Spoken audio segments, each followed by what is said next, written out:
Hello students, তোমাদের প্রত্যেককে welcome score booster সিরিজের আরেকটি নতুন ভিডিওতে। তো লাস্ট যে টেস্ট হয়েছিল সেইখানে তোমাদের সিলেবাস ছিল ক্লাস 11 এর বেসিক ম্যাথ থেকে একদম ফ্রিকশন পর্যন্ত। তো এই যে টেস্ট হয়েছিল সেইখানে যে ইম্পর্টেন্ট কোয়েশ্চেন গুলো তোমরা করতে পারোনি, ইম্পর্টেন্ট মানে যে কোয়েশ্চেন গুলো রিভিশন পয়েন্ট অফ ভিউ থেকে তোমাদের ইম্পর্টেন্ট, যেগুলো পরীক্ষার আগে রিভিশন করে না গেলে তোমরা পরীক্ষার হলে ভুল করে আসবে, সেই অঙ্কের কালেকশন নিয়ে আমি আরো একবার তোমাদের সামনে উপস্থিত হয়েছি। দেখো, ছেলেরা না, ম্যাক্সিমাম ছেলেরা সেম টাইপের অঙ্ক ভুল করে।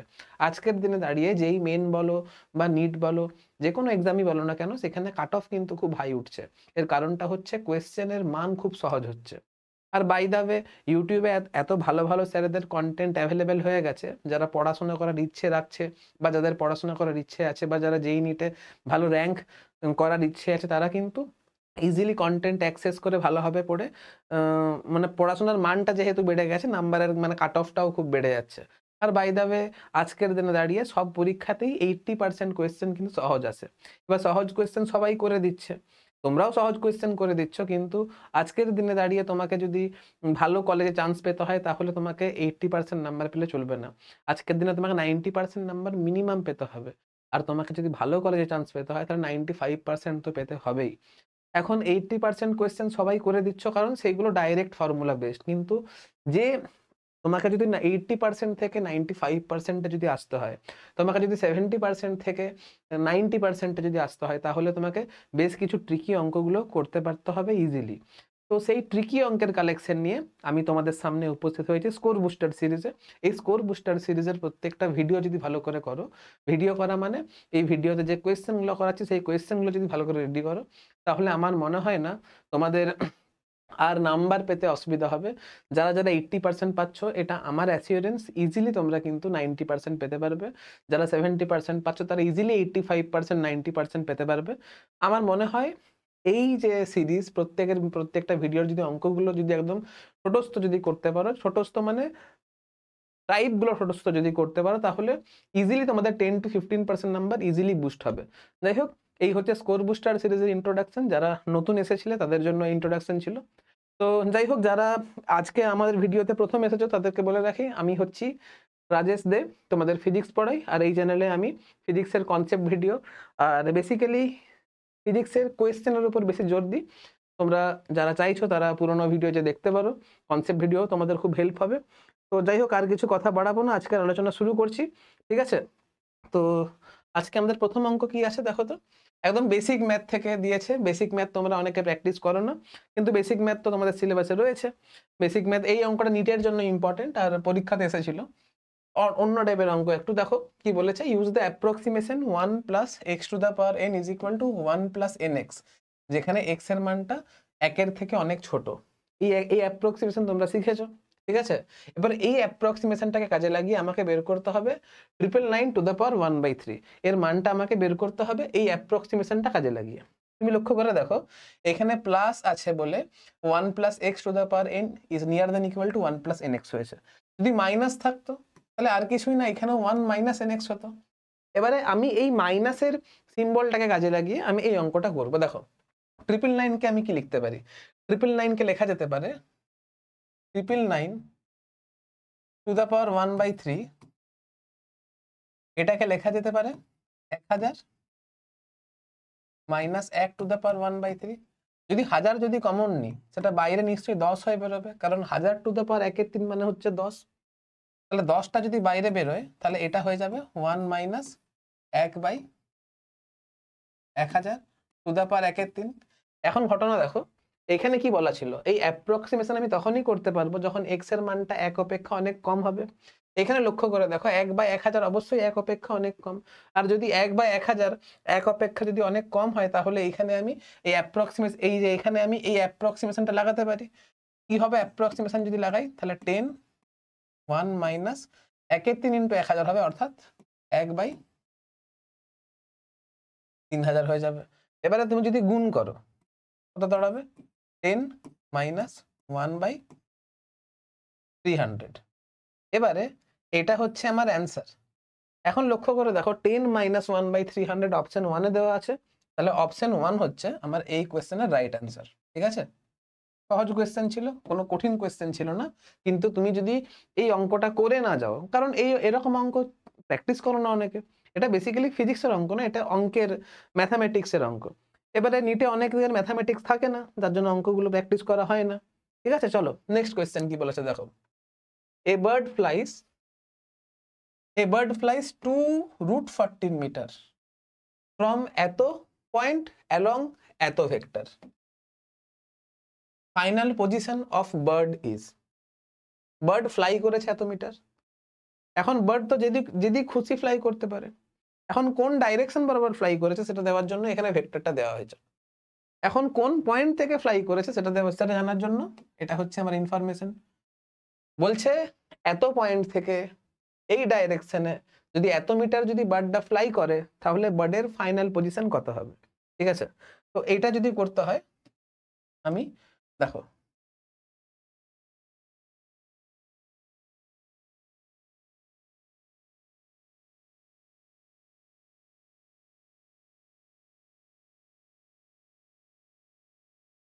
ধরো এটা হচ্ছে একটা পয়েন্ট, এটা P1 পয়েন্ট,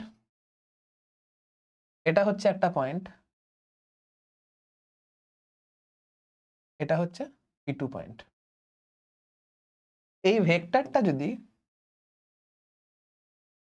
মানে এর স্থানাঙ্ক হচ্ছে x1, y1, z1, এর স্থানাঙ্ক হচ্ছে x2, y2, z2।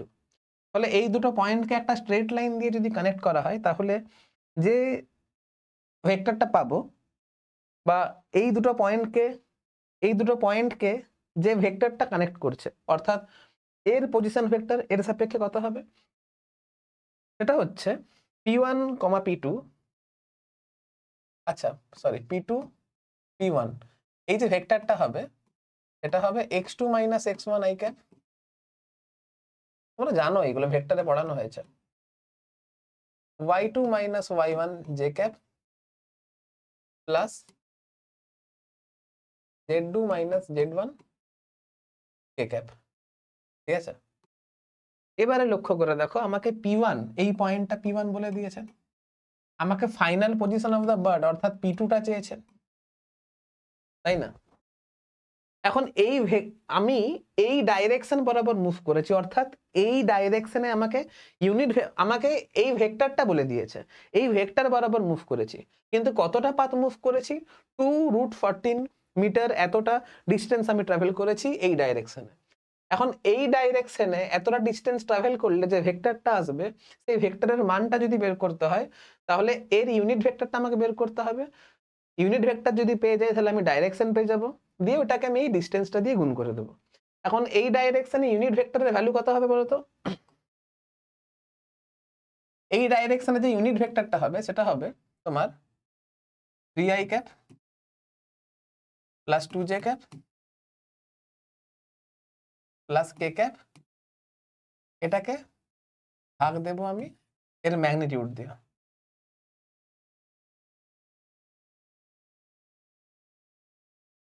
কত হচ্ছে? 9 আর 4 13 আর 1 14, 14 হচ্ছে। এই দিক বরাবর ইউনিট ভেক্টরটা হচ্ছে এত। এবারে আমি যদি এই ইউনিট ভেক্টরটাকে যদি ডিস্টেন্স দিয়ে গুণ করি, তাহলে আমি এই ভেক্টরটা পেয়ে যাব। ডিস্টেন্সটা কত হচ্ছে? 2√14। ডিস্টেন্সটা হচ্ছে আমার 2√14। তাহলে ফাইনাল যে ভেক্টরটা আসছে √14 কেটে যাচ্ছে, ফাইনাল যে ভেক্টরটা আসছে সেটা হচ্ছে 6i cap plus 4j cap plus 2k cap. এখন তুমি লক্ষ্য করে দেখো, এই যে x2 - x1 এটা মানেই তো 6, এই যে y2 - y1 এটা মানেই তো 4, z2 - z1 এটা মানেই তো 2। কি বলছি বুঝতে পারছো? তাহলে x2 - x1 যদি 6 হয়, যদি আমার x2 - x1 6 হয়, x2 আর x1 এর মান কত? 2, আর এটা 6, তাহলে x2 8। কি বললাম বুঝতে পারলে? এবারে সিমিলারলি y2 - y1 4, y1 এর ভ্যালু কত? 4, এটা ইজ ইকুয়াল টু হচ্ছে 4, তাহলে y2 ইজ ইকুয়াল টু হচ্ছে আমার 8। Similarly z2 minus z1 is equal two 2,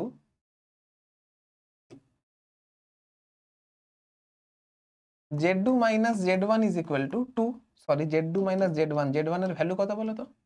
z1 এর ভ্যালু হচ্ছে 6, এটা ইজ ইকুয়াল টু 2, তাহলে z2 ইজ ইকুয়াল টু হচ্ছে আমার 8।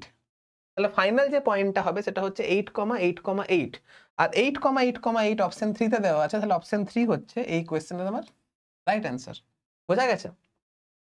সহজ কোয়েশ্চেন এটা, তোমার বেসিক ম্যাথসও বলতে পারো।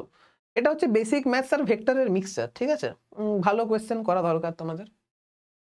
এবারে if a and c are a scalar constant and b is a unit vector, then which operation is are possible? দেখো এই অপারেশন, কোন অপারেশনটা পসিবল নয়, এটা যদি আমাকে বুঝতে হয়, আমি একটা কমন সেন্স বলছি, একটা বেসিক থিওরি তোমাদেরকে আমি বোঝাবো। থিওরিটা হচ্ছে, কোন একটা ভেক্টর, এখানে যেহেতু বিটা হচ্ছে ইউনিট ভেক্টর, কোন একটা ইউনিট ভেক্টরকে যদি আমি কোনো স্কেলার রাশি দিয়ে যদি গুণ করি, তাহলে আমরা জানি কোনো একটা ভেক্টরকে যদি কোনো একটা স্কেলার রাশি দিয়ে যদি গুণ করা হয়, তাহলে সেই ভেক্টরের ম্যাগনিটিউডটা তত গুণ বেড়ে যায়। যত স্কেলার রাশি দিয়ে গুণ করলাম, দেখো এখানে কে দিয়ে আমি গুণ করেছি, আমি এখানে বি ভেক্টরটাকে কে দিয়ে গুণ করেছি, অর্থাৎ এই যে ভেক্টর, এর ম্যাগনিটিউড হচ্ছে আমার কে গুণ বেড়ে গেছে। এটা হচ্ছে এর সিগনিফিকেন্স। এবারে আমি কোনো একটা কনস্ট্যান্টকে কে বি ক্যাপ আমি করতেই পারি, অসুবিধা নেই। এবারে আমি 1/k ইন্টু বি করতেই পারি, কোনো অসুবিধা নেই।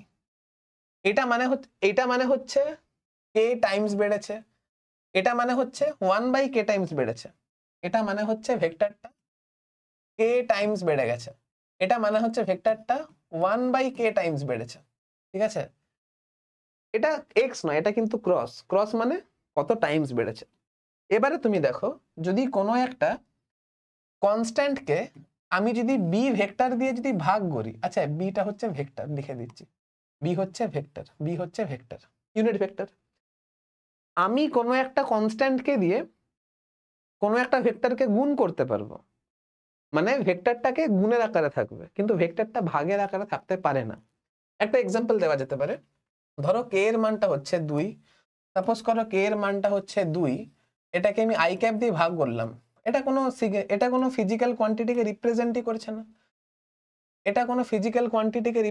করছে না, তাহলে এই অপারেশনটা পসিবলই নয়, এই অপারেশনটা পসিবল। কি বললাম বুঝতে পারলে? এবারে এখানে আসি, কি বলছে দেখো, এখানে বি হচ্ছে ভেক্টর যেটাকে এসি দিয়ে গুণ করা আছে, আর এসিটা হচ্ছে কনস্ট্যান্ট, তাহলে অবশ্যই এটা পসিবল। এসি হচ্ছে কনস্ট্যান্ট, তাহলে এর মানেটাই হচ্ছে বি ভেক্টরটা এসি গুণ বেড়ে গেছে। এটাও পসিবল, কারণ এটা হচ্ছে বি একটা ভেক্টর, আর বি ভেক্টরকে এ বাই সি দিয়ে গুণ করা হয়েছে, তার মানে এইখানে বি ভেক্টরের মানটা এ বাই সি টাইমস বেড়ে গেছে, এটাও পসিবল।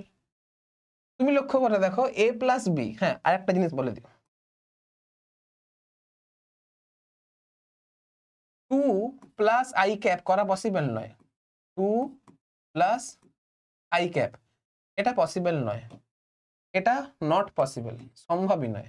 কেন সম্ভব নয়? কারণ কোনো একটা ভেক্টরকে স্কেলার রাশি দিয়ে যোগ করা যায় না। ভেক্টরকে আমি তখনই অন্য কোনো ভেক্টর, প্রথম কথা ভেক্টরকে ভেক্টর দিয়েই যোগ করা যায়, ভেক্টরকে ভেক্টর দিয়েই বিয়োগ করা যায়, আবার সব ভেক্টরকে সব ভেক্টর দিয়ে যোগ বিয়োগ করা যায় না। যেমন ভেলোসিটি ভেক্টরকে আমি অ্যাক্সিলারেশন ভেক্টর দিয়ে যোগ করতে পারি না, এটা ইউনিট ডাইমেনশনে পড়ানো হয়। আমি v1 ভেক্টরকে v2 ভেক্টর দিয়ে যোগ করতে পারবো, আমি v1 ভেক্টরকে v2 ভেক্টর দিয়ে বিয়োগ করতে পারবো, কিন্তু v1 ভেক্টরকে a1 অ্যাক্সিলারেশন দিয়ে যোগ করতে পারবো না, v1 ভেক্টরকে a1 অ্যাক্সিলারেশন দিয়ে বিয়োগ করতে পারবো না, ঠিক আছে? তাহলে এখানে স্কেলার রাশি আর ভেক্টর রাশির মধ্যে যোগ আছে, যেটা পসিবলই নয়, কারণ বিটা হচ্ছে এখানে ভেক্টর, এখানে বিটা ভাগ হয়ে আছে, এটাও পসিবল নয়, ঠিক আছে? এখানে বিটা হচ্ছে ভেক্টর, এ আর সি হচ্ছে স্কেলার, পসিবল নয়। এখানে দেখো বিটা ভেক্টর আর সি আর এটা ভাগ অবস্থায় রয়েছে, তার মানে বি ভেক্টরটা সি বাই এ টাইমস বেড়েছে, এটা পসিবল। তাহলে আমার যে অ্যান্সার হবে সেটা হচ্ছে 1, 2 আর 6টা পসিবল, তাহলে অপশন 2 হচ্ছে আমার রাইট অ্যান্সার। বোঝা গেছে? খুব সহজ কোয়েশ্চেন, কোনো কঠিন কোয়েশ্চেন কিন্তু নয়। বুঝতে পারছো?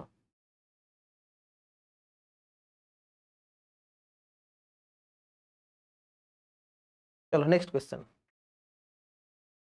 কি বলছে, acceleration versus time graph for a particle moving along a straight line is shown in figure. The particle is initially at rest. Particle initially at রেস্টে ছিল। Find the time instant when the particle is at rest. Find the time instants when the particle is at rest. কখন কখন particle রেস্টে ছিল এটা আমাকে বের করতে হবে। দেখো এটা অ্যাক্সিলারেশন ভার্সেস টাইম কার্ভ দেওয়া আছে, আর অ্যাক্সিলারেশন ভার্সেস টাইম কার্ভ কি রিপ্রেজেন্ট করে এটা আগে বোঝো। দেখো প্রথম কথা, a ইজ ইকুয়াল টু কি হয়? a ইজ ইকুয়াল টু হচ্ছে dv বাই dt হয়। তাহলে dv ইজ ইকুয়াল টু কি হয়? a dt হয়। dv is equal two a dt হয়। তাহলে মোট change in velocity delta v is equal two integration of dv is equal two integration of a dt is equal to হচ্ছে area. কার area? না এই যে এটি কার্ভের এরিয়া টি অক্ষের সঙ্গে, মানে এটি কার্ভ টি অক্ষের সঙ্গে যে এরিয়া তৈরি করেছে সেটাই হচ্ছে ক্লোজ ইন্টিগ্রেশন অফ এডিটি রিপ্রেজেন্ট করছে। এরিয়া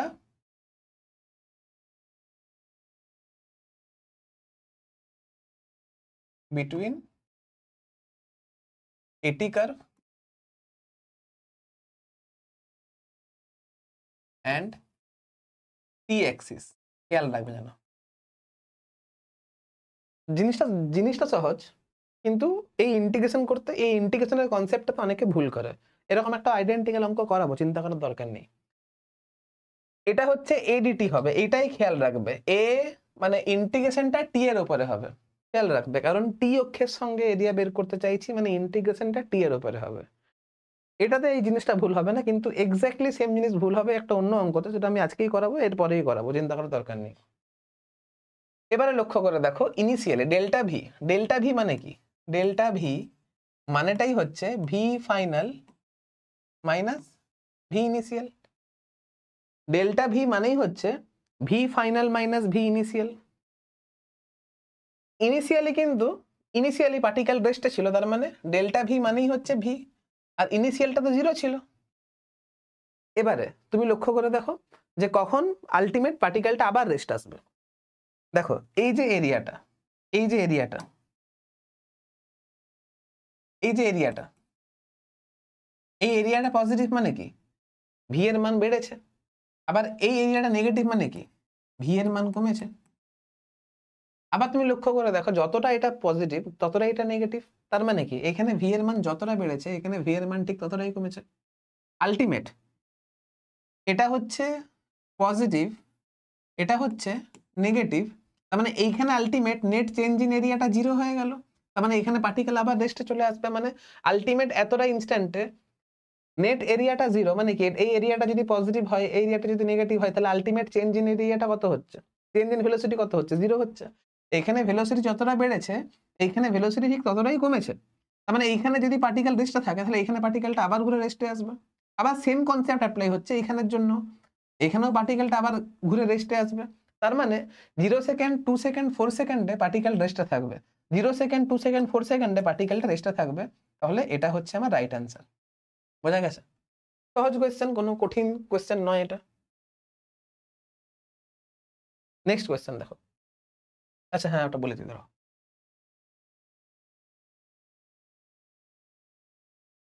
এরিয়ার ব্যাপারটা নাও।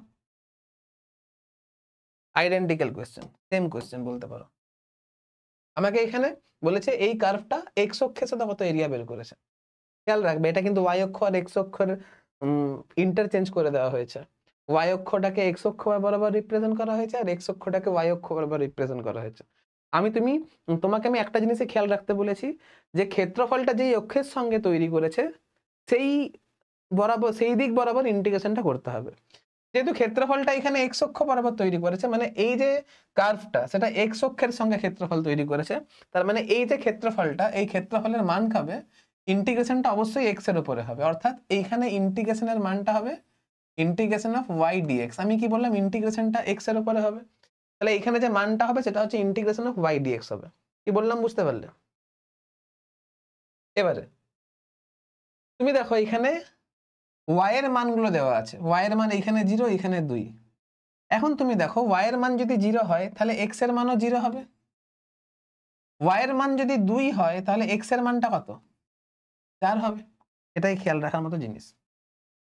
এবারে y এর মানটা যদি বসানো হয় তাহলে এটা হবে integration of x to the power half, আর dx এর জায়গায় dx বসবে। আপার লিমিট লোয়ার লিমিট কত? লোয়ার লিমিটটা হচ্ছে 0 আর আপার লিমিটটা হচ্ছে 4। এইটুকু জিনিস বুঝতে পারলেই হবে, ঠিক আছে? দেখো এটা কথা হচ্ছে x to the power 3/2 by 3/2।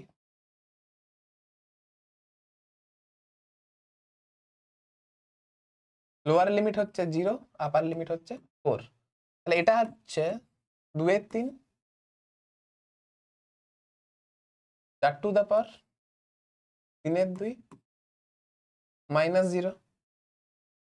4 two the power 3/2 মানে হচ্ছে 4 ইন্টু 2, 8/3, সরি 4 4 16, 16/3,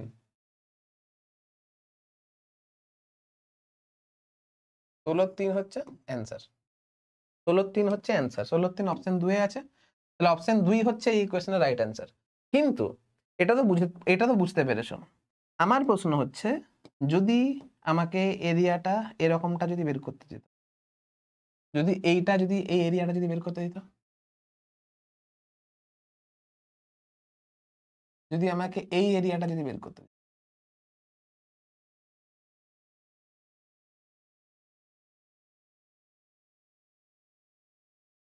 যদি আমাকে এই এরিয়াটা বের করতে দিত তাহলে কি করতে?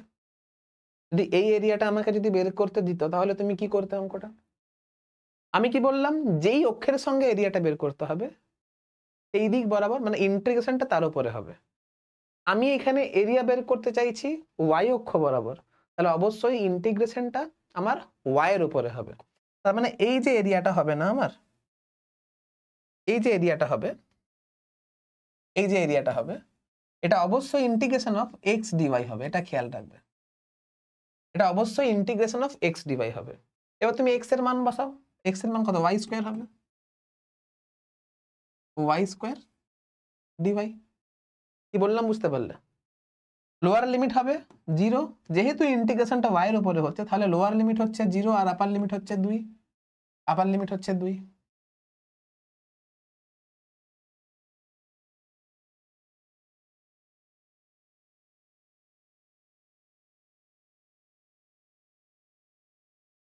এবারে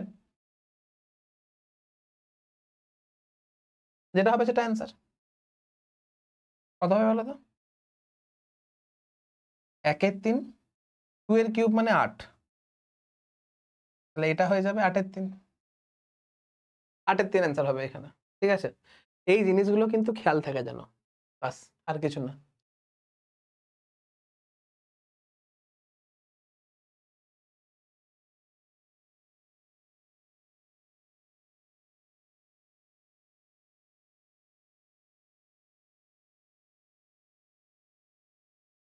চলো কোথায় ছিলাম আমরা? এটা এটা হচ্ছে রিলেটিভ ভেলোসিটির অঙ্ক। হ্যাঁ,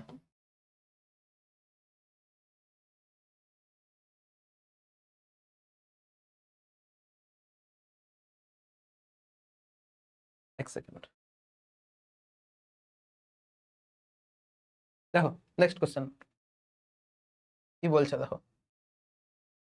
বলছে two car C1 and C2 are moving in same direction on a straight single lane road with constant velocity 12 metre per second and 10 metre per second. এটা খেয়াল রাখবে। C1 মুভ করছে 12 মিটার পার সেকেন্ডে, C2 মুভ করছে 10 metre পার সেকেন্ডে। এবার দেখো এই যদি 12 তে মুভ করে, এই যদি 10 এ মুভ করে, তাহলে এদের মধ্যে ডিস্টেন্সটা কি হবে? কমবে। ধাক্কা লাগার চান্স রয়েছে। ধাক্কা লাগবেই, লাগবেই, কারণ এর বেগ বেশি, এর বেগ কম। ধাক্কা লাগবে না তখনই যখন হয় একে স্পিড কমাতে হবে, না হলে একে স্পিড বাড়াতে হবে। ধাক্কাটাকে অ্যাভয়েড করার জন্য হয় একে স্পিড কমাতে হবে, না হলে একে স্পিড বাড়াতে হবে। Common sense. কি বলছে দেখো, when the separation between the two was 200 metre, then C2 start accelerating to avoid the collision। মানে C2 চাইছে অ্যাক্সিলারেট করতে, অর্থাৎ C2 এর বেগ বাড়াতে চাইছে আর কি। the minimum acceleration of car C2 so that they don't collide। মানে এর মিনিমাম অ্যাক্সিলারেশন কত হলে এদের মধ্যে কলিশনটা হবে না। দেখো এখানে আমি রিলেটিভ ভেলোসিটির কনসেপ্ট লাগাবো, এখানে আমি লাগাবো relative ভেলোসিটির concept, relative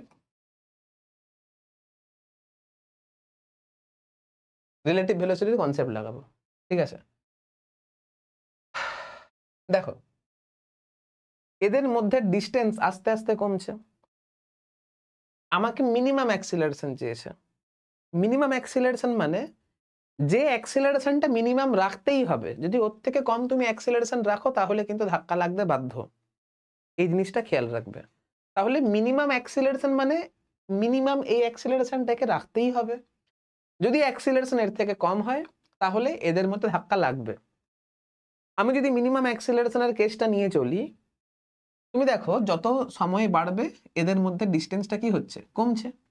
acceleration minimum মানে কি, যদি আমি রিলেটিভ আলোচনা করি তাহলে অবশ্যই এর বেগ আলোচনা করব এর সাপেক্ষে, এর সাপেক্ষে আলোচনা করছি। আমরা আপেক্ষিক বেগে পড়েছি, আমরা রিলেটিভ ভেলোসিটিতে পড়েছি, যার রিলেটিভে আমরা ক্যালকুলেশন করি তাকে স্থির ধরি।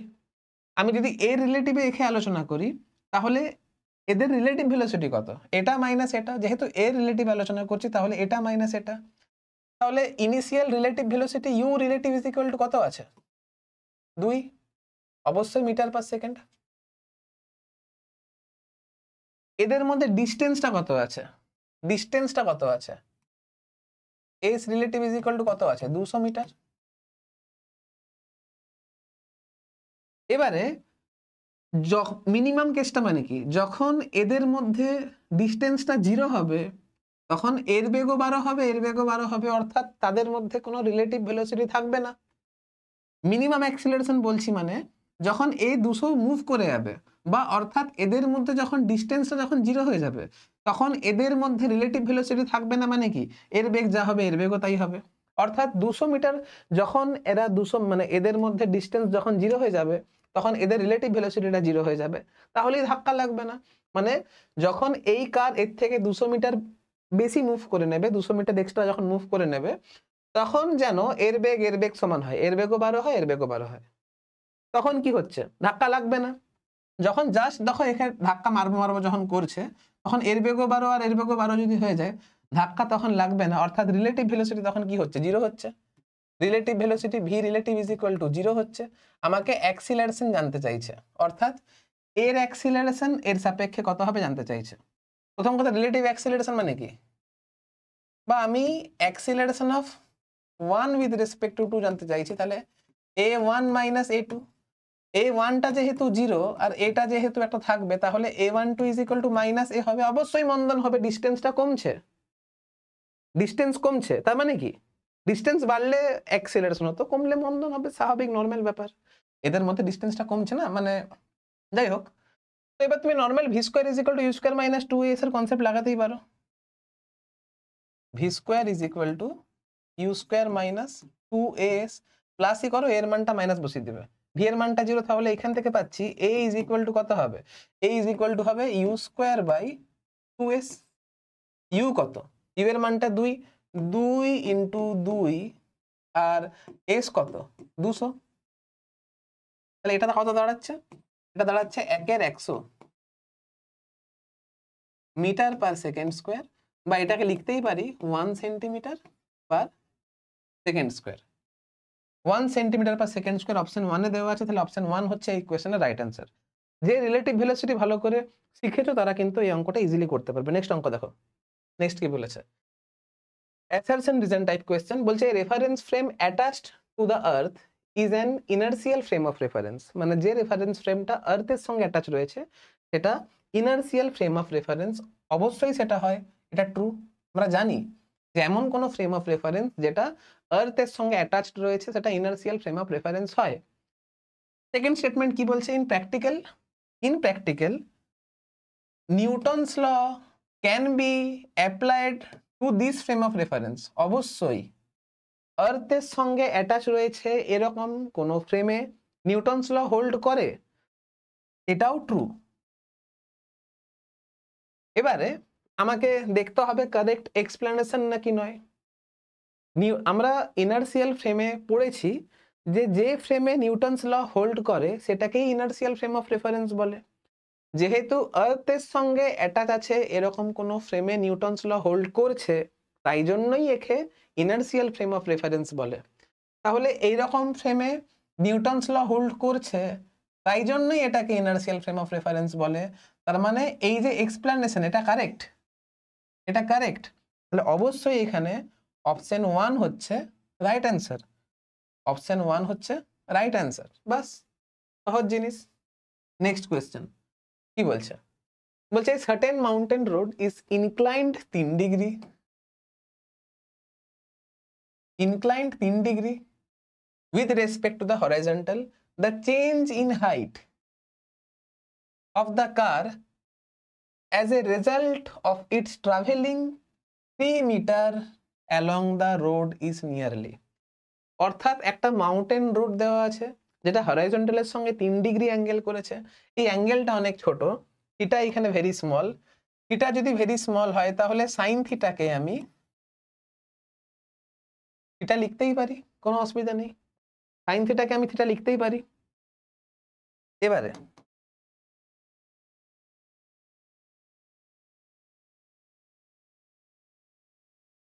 এই ডিস্টেন্সটা আমাকে 3 কিলোমিটার বলেছে, মানে এক কথায় 3000 মিটার বলেছে। এটা হচ্ছে থিটা।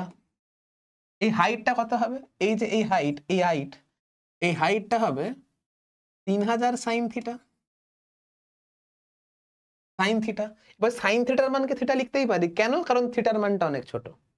তাহলে এটাকে থিটা লিখতেই পারি। তাহলে থিটা ইজ ইকুয়াল টু কত হবে? 3 ডিগ্রি। 3 ডিগ্রি, কিন্তু ডিগ্রি রাখলে চলবে না, আমাকে রেডিয়ানে করতে হবে। কারণ 3 ডিগ্রি মানে কত রেডিয়ান? 3 pi by 180।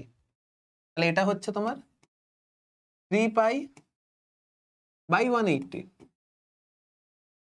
কত হচ্ছে বলো তো এটা? 60,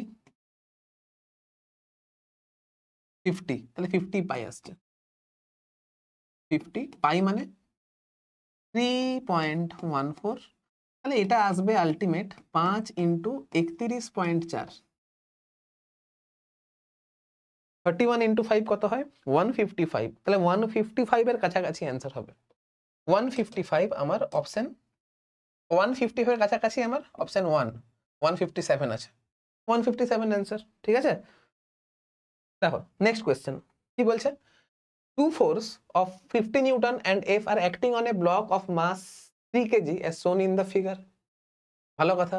The block is having acceleration of 10 meter per second square. মানে ব্লকটা অলরেডি অ্যাক্সিলারেশনে রয়েছে। Find friction force acting on the block. Block যদি অলরেডি অ্যাক্সিলারেশনে থাকে তাহলে অবশ্যই এখানে কাইনেটিক ফ্রিকশন লাগবে। আর কাইনেটিক ফ্রিকশনের মানটা কত হয়? কাইনেটিক ফ্রিকশনের মানটাই হয় মিউ ইনটু এন। তাহলে আমি যদি নরমাল রিঅ্যাকশনের ভ্যালু যদি বের করতে পারি তাহলেই আমার অঙ্ক হয়ে গেল। আমি নরমাল রিঅ্যাকশনের ভ্যালু যদি বের করতে পারি তাহলেই আমার অঙ্ক হয়ে যাবে। এবারে নরমাল রিঅ্যাকশনের ভ্যালু যদি বের করতে হয়, দেখো এটা ব্লক,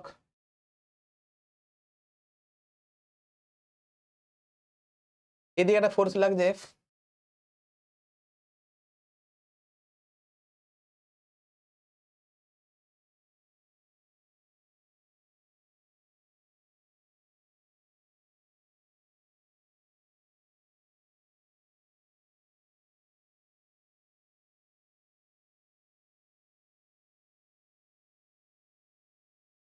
এদিকে একটা 50 নিউটন ফোর্স লাগছে।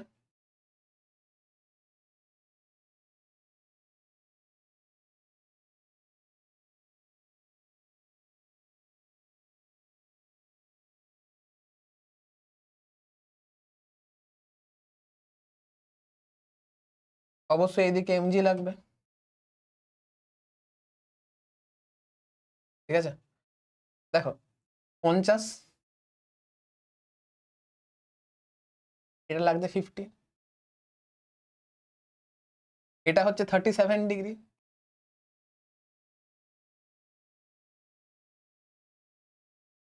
তাহলে এটা কত হবে? এটা হবে 50 cos 37, এটা হচ্ছে 50 sin 37।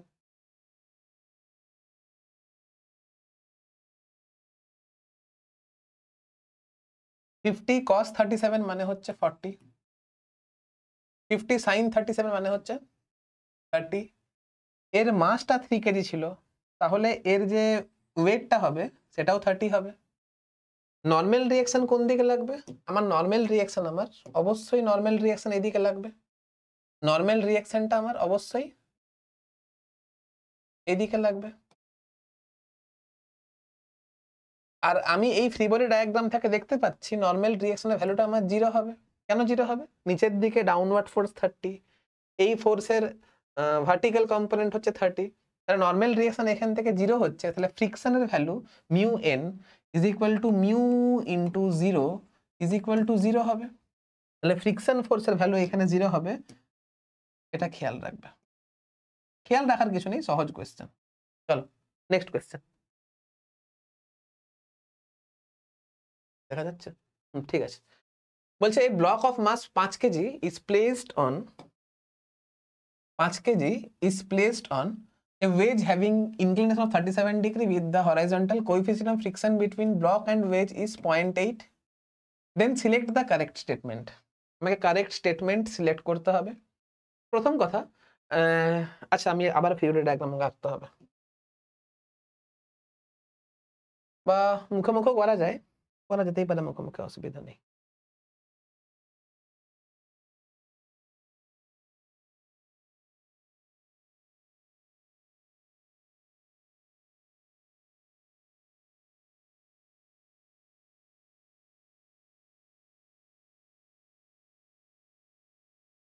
এদিকে লাগবে এমজি, এদিকে লাগবে নর্মাল রিঅ্যাকশন। নর্মাল রিঅ্যাকশনের ভ্যালু কত হবে? এন। এইদিকে হবে 50 cos 37, মানে এটা হচ্ছে 40, তাহলে এন ইজ ইকুয়াল টু হচ্ছে 40। ফ্রিকশনের ম্যাক্সিমাম ভ্যালু, ফ্রিকশনের maximum value is equal to mu N, 0.8 into 40 মানে এটা 32 নিউটন হচ্ছে। এবার তুমি লক্ষ্য করে দেখো এমজির ভ্যালু কত? এমজির ভ্যালু 50 আছে, এমজির ভ্যালু 50 আছে। এখন এমজির যে কম্পোনেন্ট এই দিক বরাবর হবে সেটা কত হচ্ছে? 50 sin 37, মানে 50 sin 37 মানে 30। তার মানে along the incline plane, along the incline plane আমার যে এক্সটার্নাল ফোর্সটা লাগছে এটা কত? 30 নিউটন লাগছে। ফ্রিকশনের যে ম্যাক্সিমাম ভ্যালু সেটা কত আছে? 32 নিউটন আছে। তাহলে এইখানে আমার স্ট্যাটিক ফ্রিকশন লাগবে।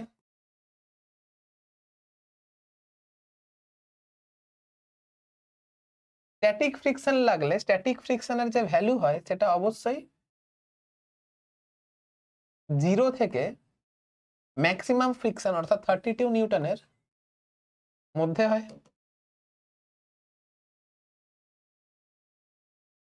সেলফ অ্যাডজাস্টেবল ফোর্স তো, তাহলে এইখানে যে ফ্রিকশন লাগবে, এইখানে যে ফ্রিকশনটা লাগবে সেটা এক্সটার্নাল ফোর্সের সঙ্গে সমান হবে। এখানে এক্সটার্নাল ফোর্স মানে অ্যালং দ্য ইনক্লাইন প্লেন কতটা ফোর্স লাগছে? 30, তাহলে ফ্রিকশনের ভ্যালু এখানে 30 নিউটন লাগবে। কি চেয়েছে দেখো,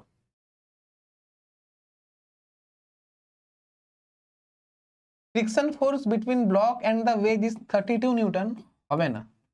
friction force between block and the wedge is 30 newton, এটা অবশ্যই হবে।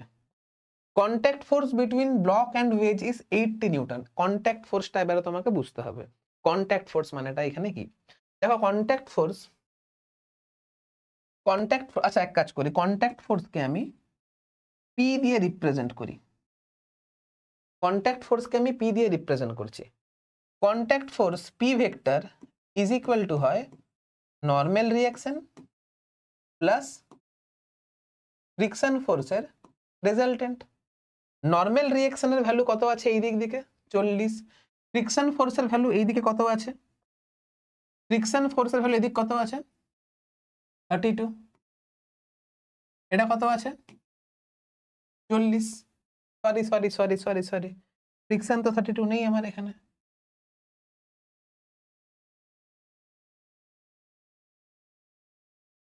ফ্রিকশন 30 আছে এখানে, ফ্রিকশন 30 আছে এখানে আমার। তাহলে যে পি এর ভ্যালু দাঁড়াবে সেটা হচ্ছে root under 40 square plus 30 square is equal to 50 দাঁড়াবে।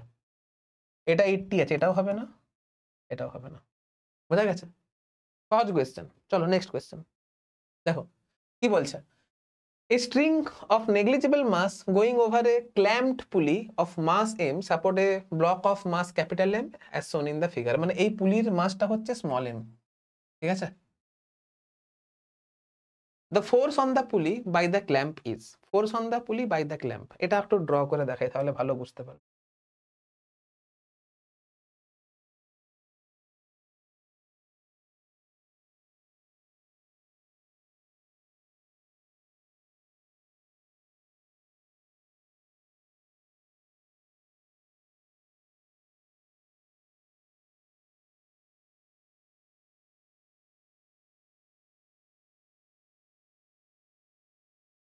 দেখো এর মাসটা কত আছে m, তাহলে এইখানে যে টেনশনটা লাগবে না, এইখানে যে টেনশনটা লাগবে,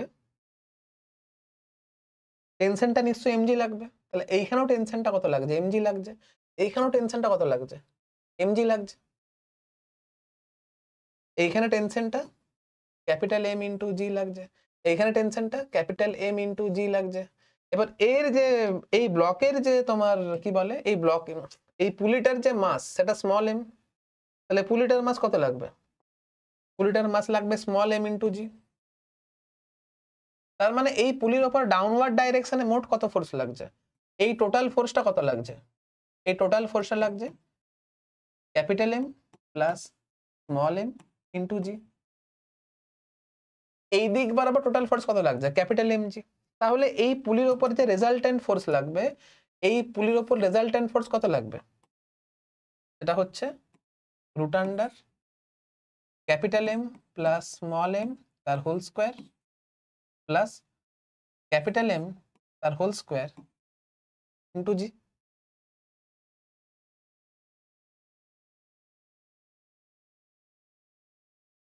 এটা লাগবে, ছাড়ো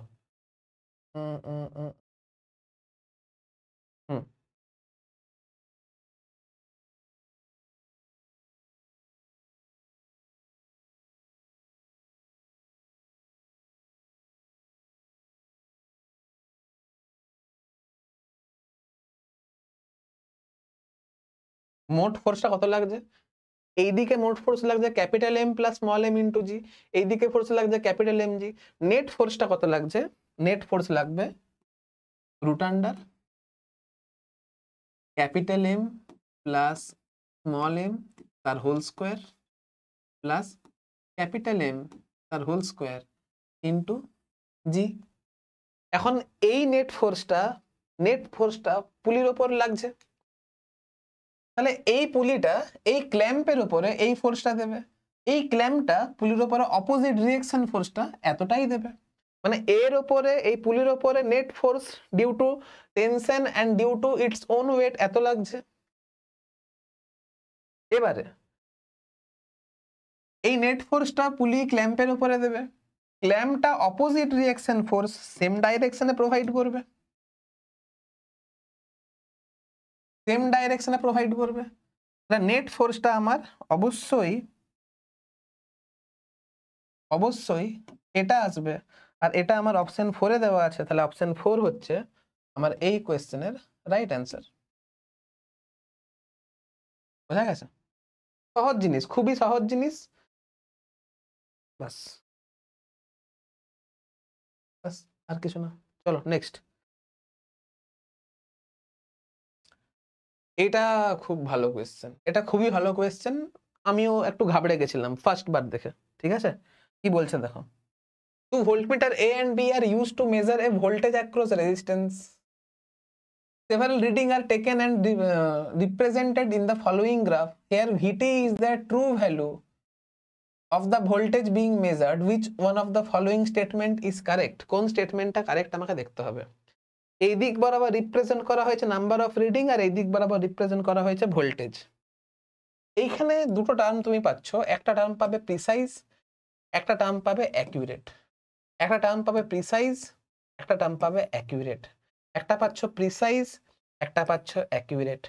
একটা পাচ্ছ প্রিসাইজ, একটা পাচ্ছ অ্যাকিউরেট। সব জায়গায় প্রিসাইজ অ্যাকিউরেট এইটা দেওয়া আছে। তাহলে তোমাকে বুঝতে হবে প্রিসাইজ মানে কি আর অ্যাকিউরেট মানেটাই বা কি। ঠিক আছে,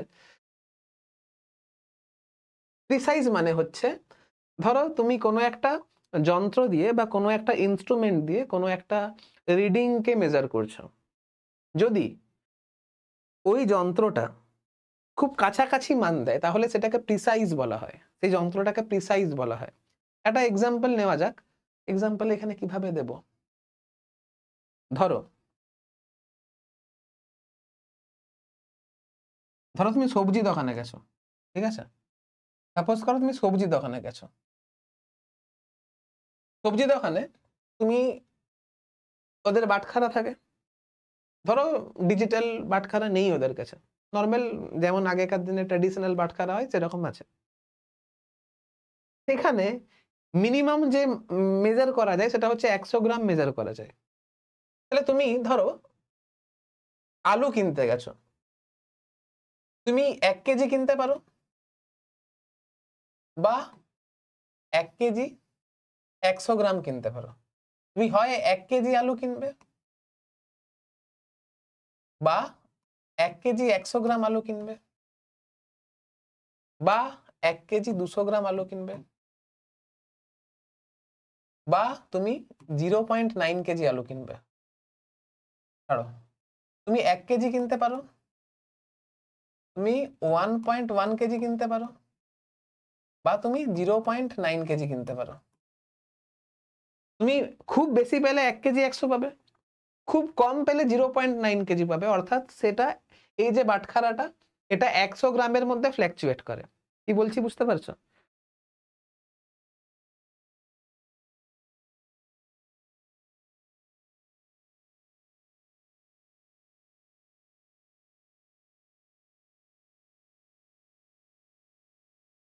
এবারে তুমি এমন একটা দোকানে গেলে যেখানে না ওই ডিজিটাল বাটখারাগুলো রয়েছে, সেখানে মিনিমাম যে মেজার করা হয় সেখানে 1 গ্রামও তুমি মেজার করতে পারো, সেখানে তুমি 1 গ্রামও মেজার করতে পারো।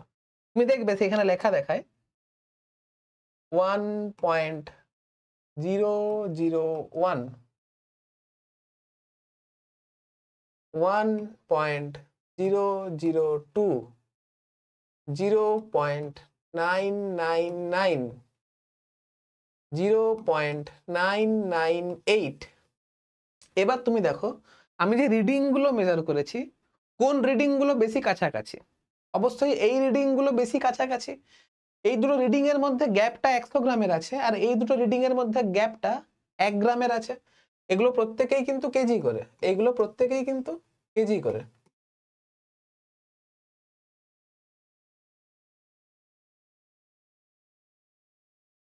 এমন একটা ইনস্ট্রুমেন্ট যেখান থেকে তুমি র্যান্ডম কোনো একটা জিনিসের পার্ট নিচ্ছ, এই পার্টগুলো যদি খুব কাছাকাছি হয় তাহলে সেটাকে বেশি প্রিসাইজ বলা হয়। তুমি লক্ষ্য করে দেখো এই জায়গাতে নাম্বার অফ রিডিং সব থেকে বেশি আছে আর এইগুলো দেখো এটা ফ্ল্যাট মানে কি, এই জায়গাটা ফ্ল্যাট মানে কি এইখানে রিডিং মানে খুব কাছাকাছি রিডিং গুলো আছে। কি বলছি বুঝতে পারছো? আর তুমি দেখো এই জায়গাটা কম, এই জায়গাটা দেখো খুব সরু জায়গাটা, তার মানে কি এই জায়গা এই পয়েন্টটা ধরো আমি এই পয়েন্ট আর এই আচ্ছা এক কাজ করি দাঁড়াও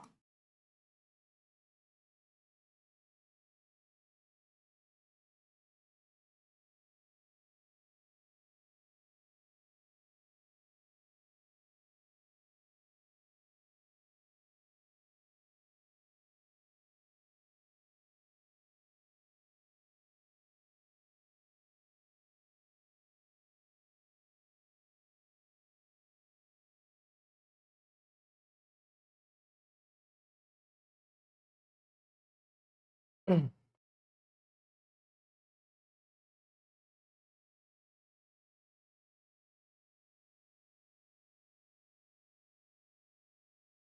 এমনি করে বোঝানো সম্ভব নয়।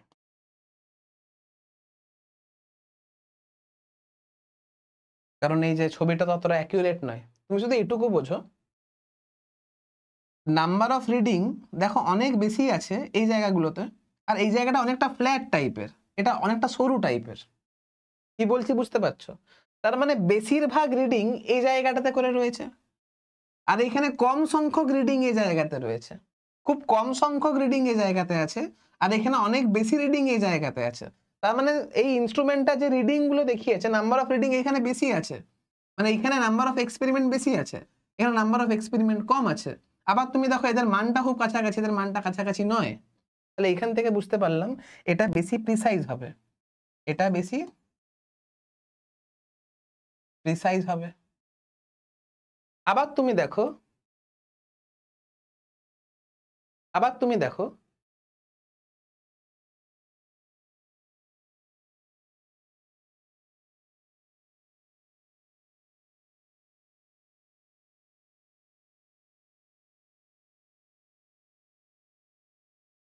এটা ট্রু ভোল্টেজ, এটা ট্রু ভোল্টেজ। কোন ক্ষেত্রে দেখো নাম্বার অফ রিডিং আর ট্রু ভোল্টেজটা কাছাকাছি, এই ক্ষেত্রে নাম্বার অফ রিডিং আর ট্রু ভোল্টেজটা কাছাকাছি, তাহলে অবশ্যই এটা বেশি অ্যাকিউরেট হবে, এটা বেশি অ্যাকিউরেট হবে। কি বলছি বুঝতে পারছো?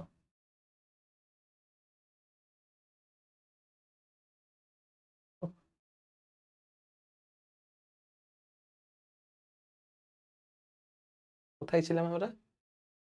আমরা প্রিসাইজ আর অ্যাকুরেটে ছিলাম। তাহলে প্রিসাইজ মানে কি বলেছিলাম?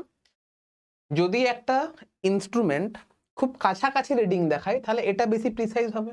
তাহলে এখানে আমার এই ইনস্ট্রুমেন্টটা, অবশ্যই এখানে আমার এই ইনস্ট্রুমেন্টটা বেশি প্রিসাইজ, এখানে আমার এই ইনস্ট্রুমেন্ট বেশি প্রিসাইজ।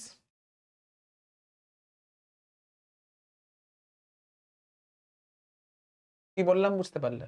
যদি একটা ইনস্ট্রুমেন্ট খুব কাছাকাছি মান দেয় তাহলে সেই ইনস্ট্রুমেন্টটাকে বেশি প্রিসাইজ বলা হবে। এখানে দেখো, সরি ছোট্ট একটা ছোট্ট ভুল হয়েছে, সরি।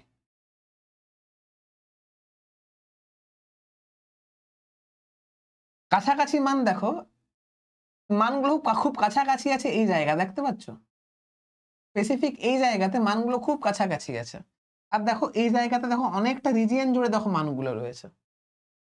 কাছাকাছি মান দেখো এই জায়গাটাতে রয়েছে, তাহলে অবশ্যই এটা বেশি প্রিসাইজ। আমি ভুল করেছিলাম, এটা বেশি প্রিসাইজ হবে। কি বললাম বুঝতে পারলে? এখানে মানগুলো বেশি কাছাকাছি আছে, তাহলে এটা বেশি প্রিসাইজ হবে। আর অ্যাকিউরেট কে হবে বেশি? দেখো সব থেকে মানে বেশি রিডিং এই মানে পাওয়া গেছে, আর ট্রু ভ্যালুটা হচ্ছে এটা, এই ডিস্টেন্সটা বেশি না এই ডিস্টেন্সটা বেশি? অবশ্যই এই ডিস্টেন্সটা বেশি, এই ডিস্টেন্সটা কম, তাহলে এটা অ্যাকিউরেট হবে। একটু ভালো করে বুঝিয়ে দিয়ে দাও।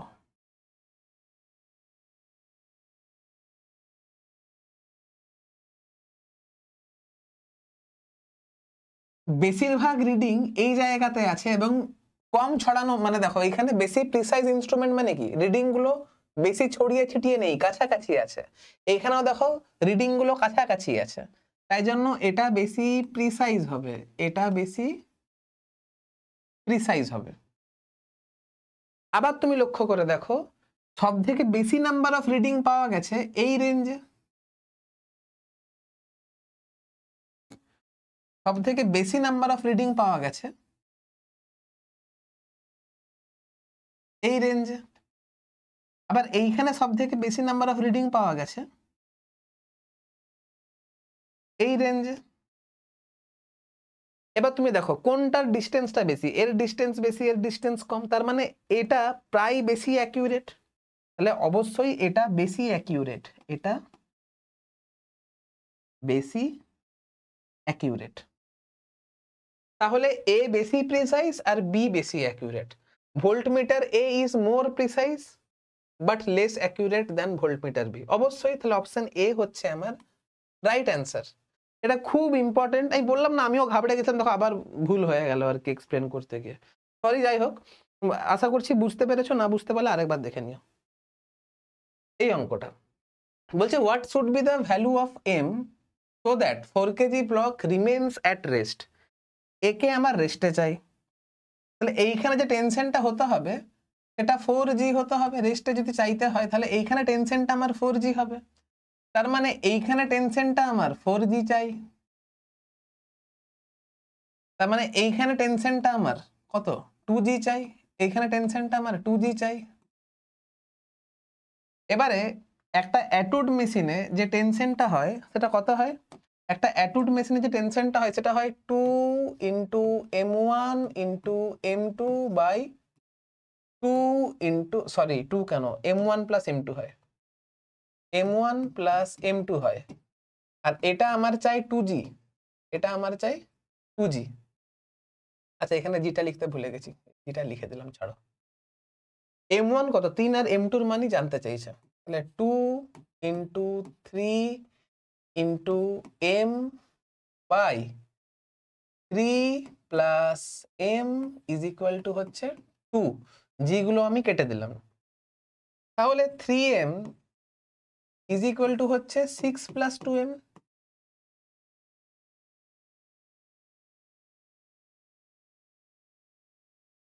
না না না, দুটো তো কেটে গেছে, এখানে এই টু তো কেটে গেছে। 3m ইজ ইকুয়াল টু হচ্ছে 3 প্লাস m, তাহলে 2m ইজ ইকুয়াল টু হচ্ছে 3, তাহলে m ইজ ইকুয়াল টু হচ্ছে 1.5। 1.5 মানে আমার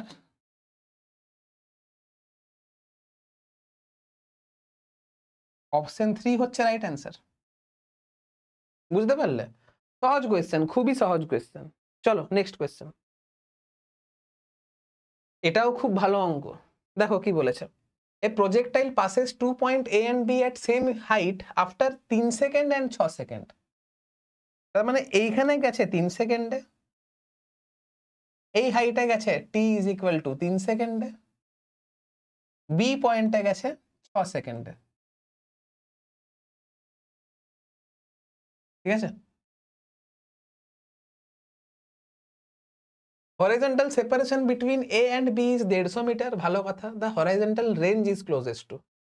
প্রথম কথা, এ থেকে বি, প্রথম কথা এক্স অক্ষ বরাবর ভেলোসিটি কনস্ট্যান্ট হয়। কেন? কারণ এক্স অক্ষ বরাবর acceleration ax is equal to 0 হয়, তাহলে x is equal to ux into T হয়। এখন এক্স অক্ষ বরাবর সেপারেশন a আর b এর মধ্যে 150 বলে দিয়েছে, ux আমি জানি না, আর টাইমটা কত আছে 3 সেকেন্ড থেকে 6 সেকেন্ড। এই টাইম ইন্টারভ্যালে সে 150 মিটার ট্রাভেল করেছে, মানে এটা হচ্ছে 6 মাইনাস 3, এটা হচ্ছে 6 মাইনাস 3। তাহলে এইখান থেকে পাচ্ছি ux is equal to 150 by 3 is equal to 50 metre per second. এবারে আমাকে হরাইজন্টাল রেঞ্জ চেয়েছে। লক্ষ্য করে দেখো, এইখান থেকে এইখানে আসতে 3 সেকেন্ড সময় লেগেছে, তার মানে সে 1.5 সেকেন্ড ধরে উঠেছে, আবার 1.5 সেকেন্ড ধরে পড়েছে, 1.5 সেকেন্ড ধরে উঠেছে, আবার 1.5 সেকেন্ড ধরে পড়েছে, মানে এটাও হচ্ছে 1.5, এটাও হচ্ছে 1.5। তার মানে এই যে ম্যাক্সিমাম হাইটটা কখন ছিল? 3 প্লাস 1.5। দেখো এইখান থেকে এইখানে গেছে মোট 3 সেকেন্ড, তাহলে 1.5 সেকেন্ড ধরে উঠেছে, 1.5 সেকেন্ড ধরে পড়েছে। তাহলে এই যে ম্যাক্সিমাম হাইটে ছিল সেটা কখন ছিল? ম্যাক্সিমাম হাইটে ছিল 3 প্লাস 1.5, তার মানে ম্যাক্সিমাম হাইটে ছিল t ইজ ইকুয়াল টু 4.5 সেকেন্ডে, সেটা ম্যাক্সিমাম হাইটে ছিল। তাহলে time of flight is equal two 9 second হবে, টাইম অফ ফ্লাইটটা আবার 9 সেকেন্ড হবে। তাহলে range is equal to ux into capital T. ux মানে হচ্ছে 50, ক্যাপিটাল টি মানে হচ্ছে 9, তাহলে এটা হচ্ছে 450 মিটার। 450 মিটার অপশন 4 এ আছে, তাহলে অপশন 4 হচ্ছে একটা রাইট অ্যান্সার। খুব ভালো কোয়েশ্চেন, ঠিক আছে, খুব ভালো কোয়েশ্চেন। চলো নেক্সট কি বলছে, a certain mountain road is inclined 3 degree with respect to the horizontal, the change in height of the car as a result, আচ্ছা এটা তো মাত্র করলাম, এটা করলাম, সরি দরকার নেই, এটা করলাম, এটা তো হয়ে গেছে।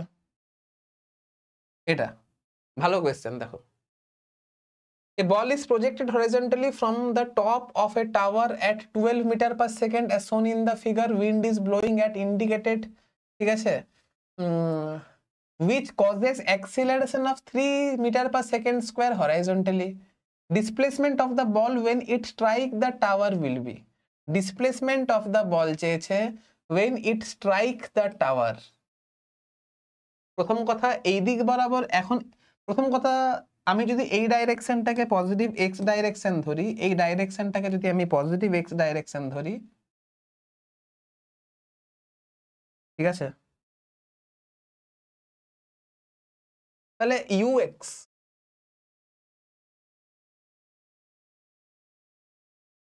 বারো মিটার পার সেকেন্ড, উইন্ড যে অ্যাক্সিলারেশন প্রোভাইড করছে, উইন্ড যেহেতু এই দিক বরাবর বইছে, উইন্ড এই দিক বরাবর অ্যাক্সিলারেশন প্রোভাইড করছে, মানে উইন্ডের acceleration -6 metre per second square হবে।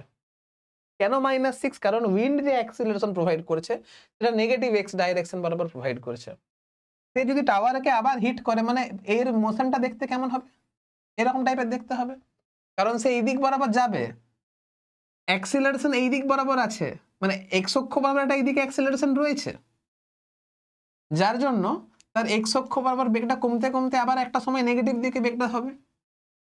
যখন সে টাওয়ারকে হিট করবে তখন এই ডিস্টেন্সটি আমার জানতে চেয়েছে, ঠিক আছে, এই ডিস্টেন্সটি কত হবে জানতে চেয়েছে। তাহলে এইখানে x ইজ ইকুয়াল টু, আচ্ছা x এর মানটা 0, তাহলে কত সময় পরে x এর মানটা 0 হবে এটা আগে বের করি। t ইজ ইকুয়াল টু কত, আচ্ছা x is equal to ux into t plus half of ax into T square, extra তো 0 আর x এর মানটাও 0, তাহলে বেসিক্যালি এখান থেকে t এর মানটা কত পাবো, রুট আন্ডার, না না না না, x এর মানটা 0 না, অসুবিধা নেই, ছাড়ো, ux এর মানটা কত, 12 t, এর মানটা কত আছে 6, এটা হচ্ছে 3 t square is equal to 0, তাহলে t এর মানটা এখানে পাবো 2, t এর মানটা 2 পাবো, 2 পাচ্ছি কি, দেখি কত পাচ্ছি, 0 ইজ ইকুয়াল টু 3t যদি কমন নিই তাহলে এটা হচ্ছে 4 মাইনাস t, তাহলে t এর মান আমি একবার 0 পাচ্ছি, মানে ইনিশিয়ালি আগে টাওয়ারের ছিল, আর t এর মানটা একবার 4 পাচ্ছি, মানে 4 সেকেন্ডে আবার টাওয়ারকে হিট করবে, মানে এক্সট্রা 0 হবে, 4 সেকেন্ডে টাওয়ারকে হিট করবে মানে এক্সট্রা 0 হবে। এখন আমাকে এই হাইটটি চাইছে, এটাই তো ডিসপ্লেসমেন্ট। এখন এক্স অক্ষ বরাবর, ওয়াই অক্ষ বরাবর তো কোনো বেগ ইনিশিয়ালি ছিল না, ওয়াই অক্ষ বরাবর অ্যাক্সিলারেশন ছিল, h is equal to half of এটি স্কোয়ার, অ্যান্সার হবে হাফ এ কত 10 ইন্টু 4 এর স্কোয়ার, মানে 4 এর স্কোয়ার 160 বাই 2, মানে হচ্ছে 80, 80 হচ্ছে রাইট অ্যান্সার, 80 হচ্ছে রাইট অ্যান্সার, বুঝতে পারলে? সহজ কোয়েশ্চেন। চলো নেক্সট কোয়েশ্চেন দেখো। in a new system of unit 4 kg is আচ্ছা 4 kg is unit of mass,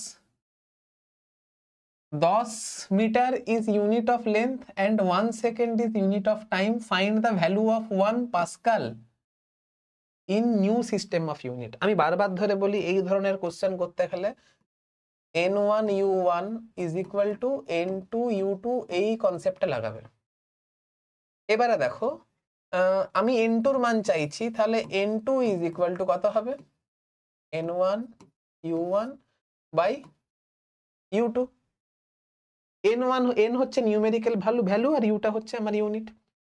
এবারে পাস্কাল, পাস্কাল মানে কি? প্রেসার। প্রেসার মানে কি? Force by area. Force by area মানে কি? M L T to the power -2 by L square, মানে এখানে -1 আসবে। ঠিক আছে, তাহলে n2 ইজ ইকুয়াল টু কত হবে? n2 ইজ ইকুয়াল টু হবে n1, n1 এর মান 1 দিয়েছে, m1 বাই m2। m1 টা তো m1, আচ্ছা করে দিই, m1 by m2 into l1 by l2। এটা তো আমি মুখোমুখি করতে পারবো, কিন্তু তোমরা বুঝতে পারবে না। এটা হচ্ছে t1 বাই t2, এটা -1 ছিল, এটা 2 ছিল। ঠিক আছে, তাহলে m1 বাই m2 কত হবে? m1 টা তো 1 কেজি হয়, আর এটা হচ্ছে 4 কেজি, কেজি গুলো কেটে যাবে। l1 টা কত? l1 টা তো 1 মিটার হয়, আর l2 টা কত আছে? 10 মিটার আছে। তুমি চাইলে একক গুলো লিখতেই পারো, অসুবিধা নেই। এখানেও একক লিখতে পারো, কিন্তু জায়গা তো আর ছাড়লাম না আমি।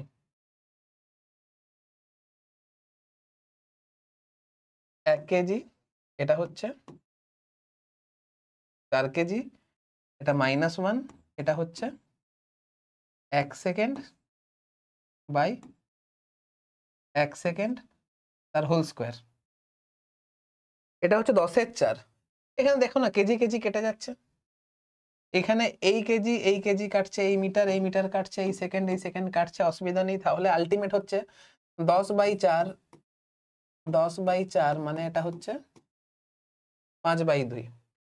5/2, 5/2, অপশন 4 আছে। অপশন 4 হচ্ছে আমার এই কোয়েশ্চেনের রাইট অ্যান্সার। বোঝা গেছে? সহজ কোয়েশ্চেন। চলো, এটাও ইউনিট ডাইমেনশন থেকে দেওয়া আছে। কি বলছে? Diameter of a steel ball is measured using a vernier calliper which has a division of এত centimetre on the main scale and 10 division of its vernier scale match 9 division of the main scale. ভালো কথা। তাহলে এখান থেকে vernier constant আমি পেতে পারি। Vernier constant বের করার একটা শর্ট ট্রিক আছে। কি করে বের করতে হয় সেটা তো বলবো না। ভার্নিয়ার কনস্ট্যান্ট বের করার শর্ট ট্রিক হচ্ছে সিম্পলি 1 MSD মাইনাস 1 VSD, হয় তো?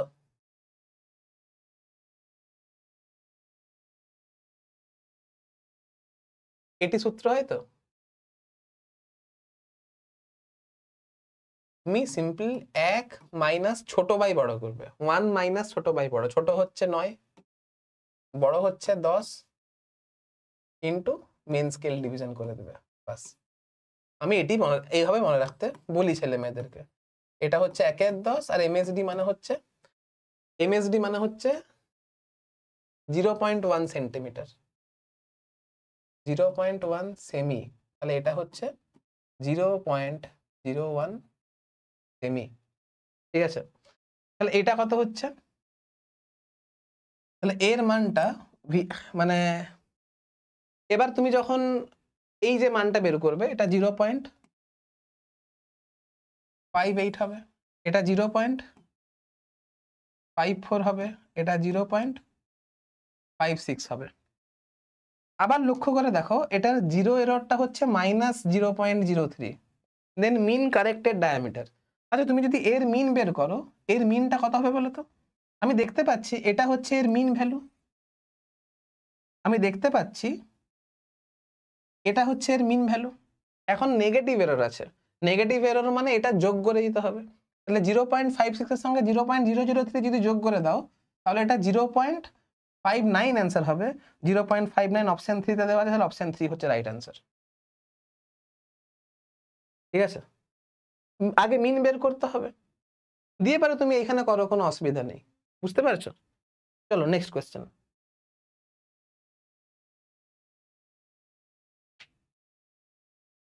তুমি এখানেও আগে যোগ করে দেখতেই পারো, তুমি জিরো এররটাকে এখানে তুমি যোগ করে দেখতেই পারো। যখন তুমি এভারেজ বের করবে না, সেম অ্যান্সার পাবে। তুমি যদি এখানে যোগ করে দেখো, তুমি যদি এখানে যোগটা কাজে করে দাও, 0.03 যদি যোগ করে দাও, কত হচ্ছে? 0.61, এটা হচ্ছে 0.57, এটা কত হচ্ছে? 0.03, তো 59। এদের মিন করে দেখো, সেম 0.59ই অ্যান্সার আসবে। ঠিক আছে, চলো নেক্সট কোয়েশ্চেন। কি বলছে? এ block of mass 10 kg is held on a vertical wall of lift which is going upward with acceleration 2 meter per second square দেওয়া আছে, find minimum value of f so that we can hold the block with respect to lift, coefficient of friction between block and wall is 0.5। এখানে আমি একটা simple concept কাজে লাগাবো। দেখো এটা হচ্ছে আমার ওয়াল, এটা হচ্ছে আমার ব্লক,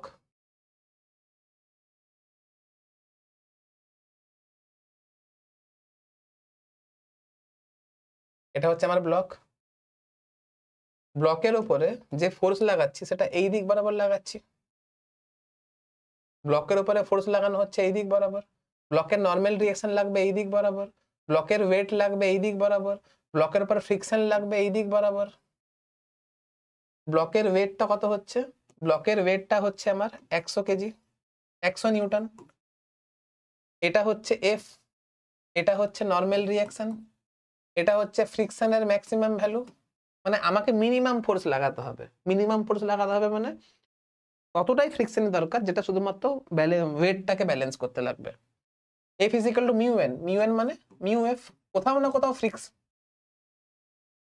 কোথাও ফ্রিকশন ফোর্সটা এফ এর উপর ডিপেন্ড করছে, তাই জন্য আমাকে ফোর্সের মানটা ততই লাগাতে হবে যতটা 100 নিউটনকে ব্যালেন্স করার জন্য প্রয়োজন। এবারে মিউ এর মানটা কত আছে? মিউ এর মানটা আছে আচ্ছা আচ্ছা আচ্ছা, এক কাজ করি, ছটা অঙ্কটা করি। হ্যাঁ, যেহেতু আমি এমন একটা ফ্রেমে আছি যে ফ্রেমটা already 2 metre per second square বেগে 2 মিটার পার সেকেন্ড স্কোয়ার ত্বরণ নিয়ে উপরের দিকে চলছে, তাহলে এর উপর যে ডাউনওয়ার্ড ফোর্স লাগবে সেটা হবে এম অফ জি প্লাস এ। তুমি সিউডো ফোর্সের কনসেপ্ট ইউজ করেও করতে পারো। আমার ফ্রেম যদি উপর দিকে অ্যাক্সেলারেশন নিয়ে চলে তাহলে আমার ভেতরে নন ইনার্সিয়াল ফ্রেমটা যে হচ্ছে এটা নিচের দিকে একটা এক্সট্রা অ্যাক্সেলারেশন এ লাগবে। কেন? কারণ আমার ফ্রেমটা অলরেডি অ্যাক্সেলারেশন নিয়ে উপরের দিকে চলছে। এখন এম এর মানটা কত আছে? 10, জি এর মানটা কত আছে? 10, এ এর মানটা কত আছে? 2, তাহলে এটা কত হচ্ছে? 120। এটা কত হচ্ছে? মিউ এর মানটা আছে হাফ আর এফ এর মানটা আমি জানি না, তাহলে half into F is equal two 120। Half into F is equal two 120। এই দুটোকে যদি তুমি ইকুয়াল করে দাও, তুমি যদি এই দুটোকে যদি ইকুয়াল করে দাও তাহলে এফ এর যে মানটা পাবে তুমি 100, half into F is equal two 120, F is equal two 240। Option 3 হবে আমার এখানে রাইট অ্যান্সার। ঠিক আছে, চলো next question.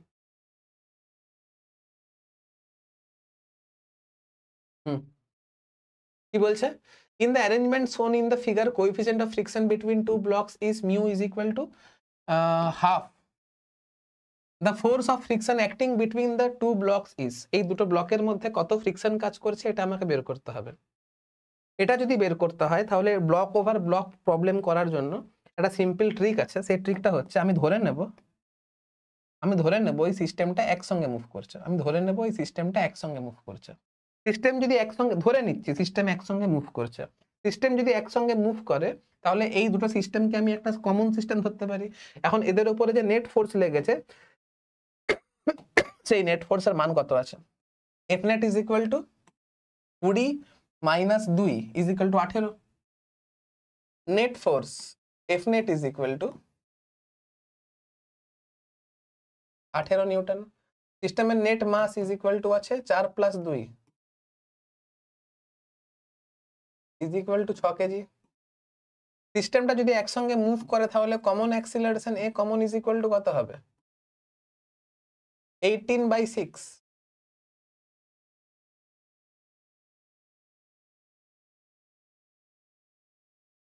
3 metre per second square.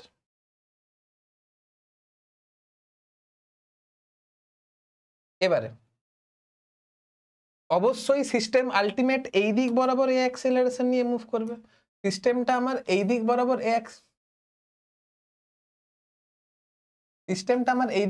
এ অ্যাক্সেলারেশন নিয়ে মুভ করবে।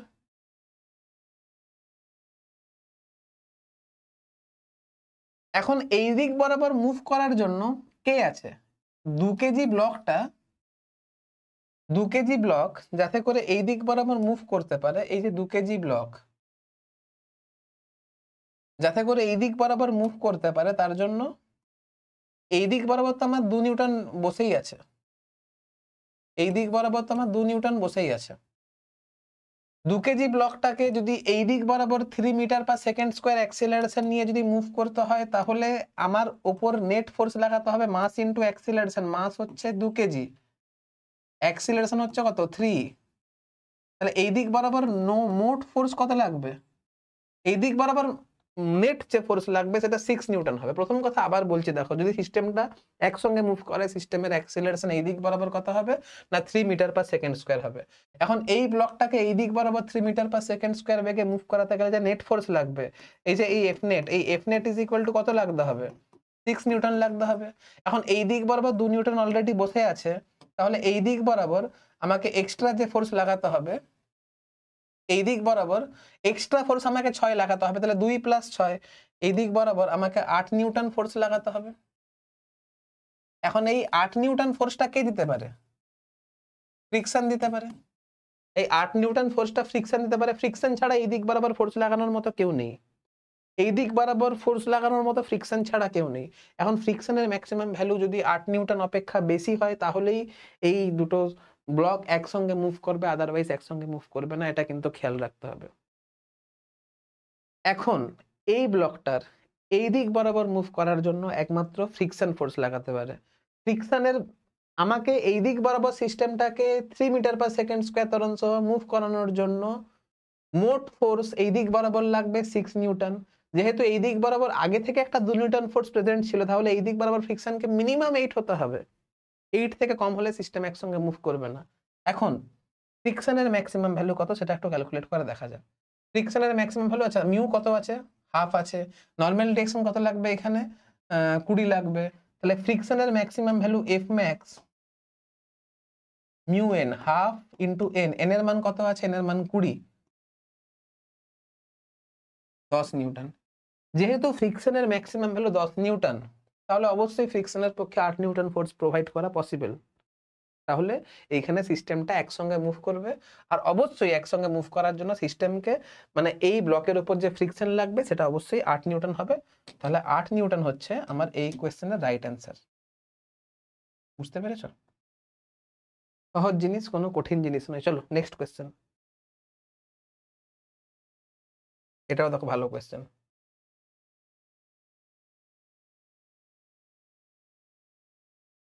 কি বলছে দেখো, any two vector a and b representing any two physical quantity, এই মাত্র একটু আগে বলেছিলাম ভেক্টর করানোর সময়, may be added using triangle law। Suppose করো এটা হচ্ছে ভেলোসিটি, সাপোজ করো u হচ্ছে ভেলোসিটি ভেক্টর, অ্যাক্সিলারেশন হচ্ছে আর একটা ভেক্টর হচ্ছে অ্যাক্সিলারেশন ভেক্টর। আমি কি u vector plus a vector করতে পারি? আমি ভেলোসিটিকে অ্যাক্সিলারেশন দিয়ে যোগ করতে পারি? যোগ করতে পারি না। তাহলে may be added using triangle law, এটা হবে না। এটা অবশ্যই ফলস স্টেটমেন্ট। এটা অবশ্যই ফলস স্টেটমেন্ট। ভেক্টরকে অ্যাড তখনই করতে পারবো যখন সেটা সেম কোয়ান্টিটির হবে। বলছে vector by definition obey the triangle law of addition. অবশ্যই ভেক্টর ট্রায়াঙ্গেল ল অফ এডিশনকে মেনে চলে। এখন ভেক্টর ট্রায়াঙ্গেল ল অফ এডিশনকে মেনে চলে বলেই এটা হবে, মেনে চলে বলেই দুটো ফিজিক্যাল কোয়ান্টিটিকে অ্যাড করা যেতে পারে এমনটা তো নয়। কারেক্ট এক্সপ্লেনেশন তো নয়, ছেড়ে দাও। ফলস ট্রু, দুটো ট্রু যদি হতো তাহলে ভেবে দেখতাম কারেক্ট এক্সপ্লেনেশন না নয়। যেহেতু একটা ফলস, তাহলে আমি দেখতেই যাবো না এক্সপ্লেনেশন কি আদৌ সেটা হবে কি হবে না। তাহলে 1 ইজ ফলস, 2 ইজ ট্রু। তাহলে অপশন 4 হচ্ছে আমার এই কোয়েশ্চেনের রাইট অ্যান্সার। সহজ জিনিস, ঠিক আছে। চলো নেক্সট কোয়েশ্চেন দেখো,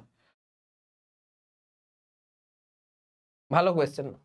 কি বলছেন, an arrangement shown in figure has 4 identical blocks connected with horizontal string being pulled by a force F on one side. Tension in the various string are T1, T2, T3 and surface are smooth. Choose the correct option। ঠিক আছে, আমি ধরে নিচ্ছি এরা যে acceleration নিয়ে move করছে সেই অ্যাক্সিলারেশনের মানটা হচ্ছে এই দিক বরাবর a। ধরে নিচ্ছি এরা এই দিক বরাবর a অ্যাক্সিলারেশন নিয়ে মুভ করছে। তাহলে f এর যে মান দাঁড়াবে, f ইজ ইকুয়াল টু কত হবে? যেহেতু ব্লক চারটে আইডেন্টিক্যাল ব্লক, এর ভরও m, এর ভরও m, এর ভরও m, এর ভরও m ধরে নিতে পারি। তাহলে ফোর্সের যে মানটা হবে সেটা হচ্ছে 4m ইন্টু a হবে। এটা হচ্ছে 1 নাম্বার ইকুয়েশন। এবার T1, এবারে T1 আমি তিনটে ব্লকের যদি ফ্রি বডি ডায়াগ্রাম আঁকি, তুমি দেখো এটা বাদ দিয়ে দাও মনে মনে, এই তিনটের ফ্রি বডি ডায়াগ্রাম ড্র করো, এই তিনটের ফ্রি বডি ডায়াগ্রাম ড্র করো, ড্র করে দেখাই দাও।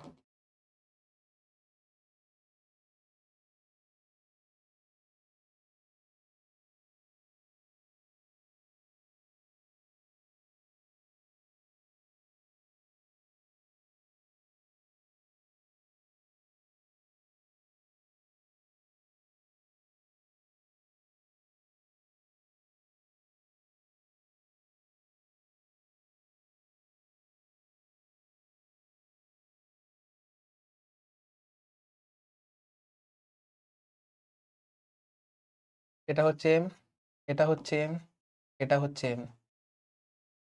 এই দিক বরাবর এখন একটাই ফোর্স লাগছে, সেটা হচ্ছে T1। আর আমি এটাকে যদি একটা কমন সিস্টেম যদি ধরি, একটাই ফোর্স আছে T1, যেটা এই সিস্টেমটাকে একসঙ্গে মুভ করে নিয়ে যাচ্ছে। তাহলে অবশ্যই T1 is equal two 3m into a হবে। তাহলে অবশ্যই T1 is equal two 3m into a হবে। এটা 2 নম্বর সমীকরণ লিখতে পারি। Similarly T2 is equal to কত হবে? 2m ইন্টু a, এটা 3 নম্বর সমীকরণ লিখতে পারি। T3 ইজ ইকুয়াল টু কত হবে? m ইন্টু a হবে, এটাকে 4 নম্বর সমীকরণ লিখতে পারি। সব জায়গায় দেখো T1 plus T2 plus T3, T1 plus T2 plus T3, T1 plus T2 plus T3 রয়েছে। তাহলে আমি T1 plus T2 plus T3 করে দেখি, আমি T1 plus T2 plus T3 করে দেখি। T1 plus T2 plus T3 কত হচ্ছে? 3 2 5 1 6 6m।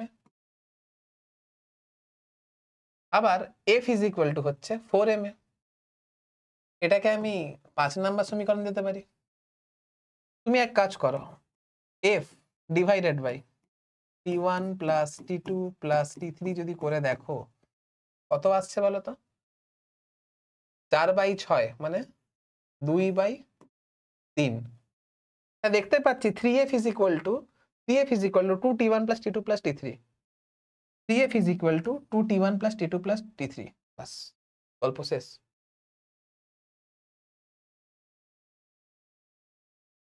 বাস, হয়ে গেল, প্রবলেমও শেষ।